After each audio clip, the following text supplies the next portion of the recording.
ఏ పూజకే పువ్వు రుణమై పూసిందో కాలానికే తెలుసగా ఆ కాలం కనుమూస్తే కలగా చెరిగేది జీవితం ఒకటేనడా సవటిగా కాకుండా చెల్లిగా నన్ను చూసి తల్లిని చేశావుగా ఈ పారాణి పాదాలు సేవించినా గాని రుణమే తీరదుగా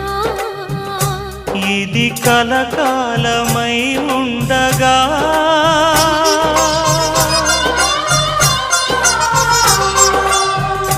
నీ అనుబంధమే